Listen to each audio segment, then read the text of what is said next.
Fairy Tail 100 Years Quest Chapter 184 is officially out, and the fight between Fire and Flame and Team Fairy Tail officially begins. And we get some really nice cuts of action, as well as us checking in later on with what's going on with Aldoron and the fight going on his back against the Irrational Sex with the Irrational Seis. So, needless to say, a good amount of stuff happens in this chapter and is properly set up, and I'm actually feeling like Fire and Flame might end up delivering as opponents to Team Fairy Tail. But before we jump into this, don't forget to like and subscribe and hit the notification bell for updates on future videos. Really helps, and it shows you guys enjoy the content I make here on the channel and shows you want to see more. Also, if you want to see me talk about American comic books, go and check out my second channel, GW Comics, where I do reviews of different comic book issues, as well as long-form content that is going to be there here and there, discussing or going over comic book runs. By the time this review comes out, I should have my first big video going over the first 5 issues of Absolute Batman, so get excited for that. It took 2 months to make, it's a bit late, but it's a lot of fun. I really hope you guys enjoy it. This is a passion project of mine, so I really hope you guys enjoy it. Now then, let's jump right into the chapter. So chapter 184 of 100 Years Quest, titled Furious Attacks from Darkness and Flames.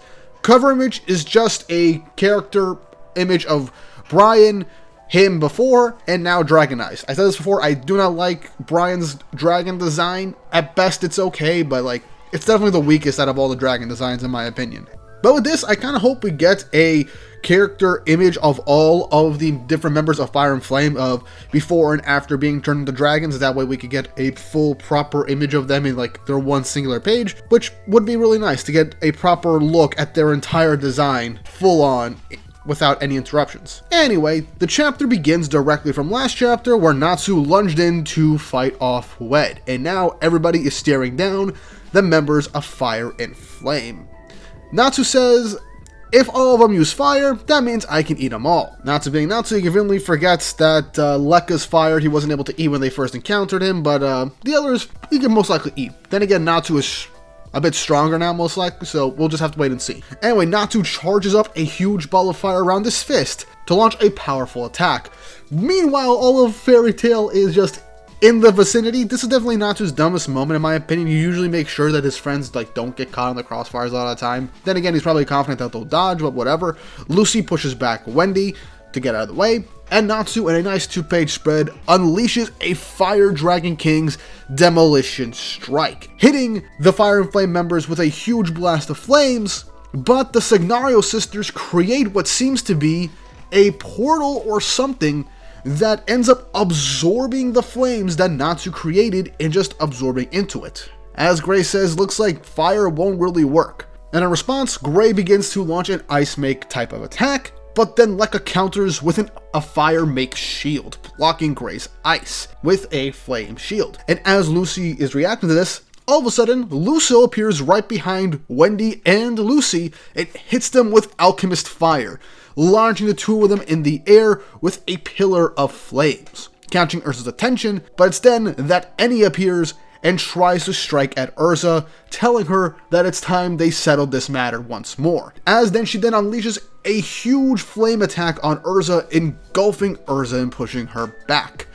As they say, they can turn any substance into fire through alchemy, which, in all honesty, that actually makes things pretty interesting. I want to see their limits to what they can turn into alchemy, whether it just be Erza's sword or just the air around them encasing them in just a huge blazing flame, which definitely gives them a huge advantage, especially considering that these characters don't really have a resistance to flame unless Erza uses Flame Empress armor, but then again, they might be able to use alchemy to just change the properties of that armor. I gotta double back and see how alchemy works in Fairy Tail and make a video on it, because it can be a bit confusing when you really look into it after a bit. But then Lekka charges at Gray with a flaming claw, but Gray dodges, until Raj appears right behind Gray and then kicks him away, knocking him back towards the group, as Natsu then tries to charge at Lekka and Raj, as Erza calls out to Natsu to look out from above him. as Wed then launches down with his sword to try and stab Natsu. Natsu turns around and catches the blade, but it's then that Wed knocks Natsu back using his tail. As Natsu is now pushed back by Wed going back, as all of Team Fairy Tail is now regrouped in the same spot. As now I get a nice little group shot of Team Fairy Tail pushed back, Natsu getting up, and Team Fire and Flame just standing up unharmed. It's then that Erza commends their teamwork, as it seems very polished, Gray noticing as well. Raj tries to equate this to them being turned into dragons and calling it dragon instincts, as Lekka ends up saying that when they got dragonized, it connected their will to their comrades. And so it is kind of a nuisance, but Natsu essentially says, yeah, so what? We got that in common, because we are all connected too. We'll show you. The power of Fairy Tail's bond, with a full page showcasing Team Fairy Tail regrouped, ready to fight again. Now before we go on to this last part of the chapter, I just want to say, I actually liked this brief fight. Not only does this show the strengths of what we got for Fire and Flame, but it's showing them actually fighting like a team, knocking others back and then going to assist the other members if they're seemingly having a difficult matchup, or to catch their opponents by surprise. We've never really seen much of that in Fairy Tail outside of a few occasions, which is something I am really happy for. Having an antagonistic group that is fighting our main group, whose whole thing is friendship, teamwork, and bonds, and now the antagonist group has like pretty stellar teamwork so far, and even being able to catch Team Fairy Tail members off guard, which I am actually very glad with. Now again, this all depends on how things progress further, even though, like I mentioned in my video going over if these characters will be a threat or not, it all depends on the execution of their abilities and how they fight, and teamwork is definitely a big instance of that. I was wrong that Raj is now back in the fight, which I guess is to be expected. It's a dragon now, and Natsu didn't use any Dragon Slayer moves to knock him around, but it is what it is. Either way, I am incredibly excited for this matchup. I want to see characters team up and fight in ways that we haven't seen in a while, allowing them to just outpace their seemingly artificially boosted bonds with the fact that they're dragons and going off instinct, while the Fairy Tail members have fought together countless times through life and death, and know each other like the back of their hand so that they can assist each other when needed. I really hope we dive further into this, because this could be one of the best group fights in Fairy Tail if Mashima, and by extension Ueno, ends up really digging deep into this to use its full potential, because this has a lot of potential to be one of the best fights in Fairy Tail if they really dig into the teamwork aspect even more, and they utilize their abilities in fun and creative ways. And with how the Signario sisters caught Lucy and Wendy off guard, how Erza's got knocked back by Annie, and with how Gray got knocked back with a combination of Raj and Lekka, I'm excited. I'm excited for that. But enough of me talking about this part of the chapter, let's move on to Aldoron as he is still raging. As Selene appears in front of Aldoron, calling out to him, which, man, the size difference. I knew Aldoron was huge, but holy crap.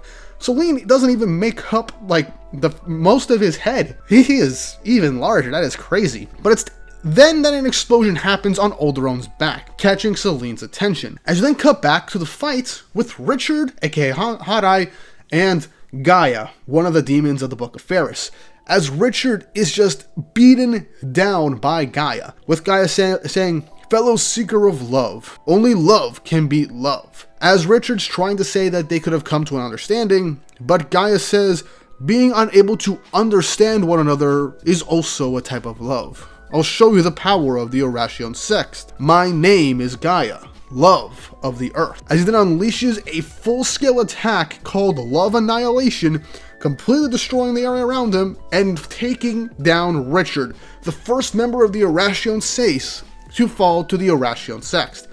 Honestly, I wish I got to see a bit more of Richard and Gaia's fight, but if any of the Sests were gonna get knocked out first, it was gonna be Richard, if I'm gonna be honest with you, and this makes sense. I never saw the Sests truly beating the Sext unless they, truly grew stronger or used their abilities in different ways and did something to bring the fight into their own advantage in a way that could catch them off guard. But Richard's going down, and for all we know, more Sests members are going to be taken down one at a time. As we then cut back to Cobra, aka Eric, as he hears that Richard has gone down. But it's then he hears the thoughts of Blade saying yes, and you're gonna die, as this catches Cobra off guard, as it seems that Blade, just like Cobra, can also hear people's thoughts, as that now ends the chapter.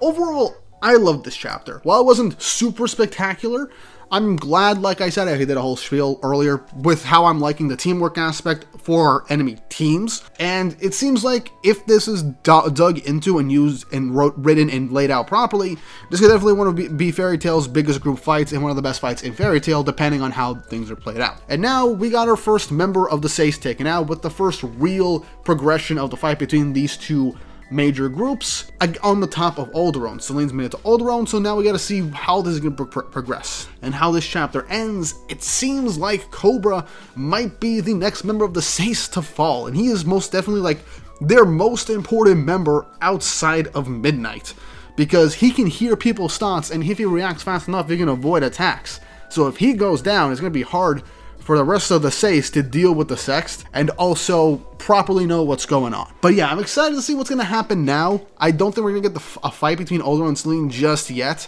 but we have to wait and see on that aspect. But let me know your thoughts and opinions on this chapter in the comments section down below.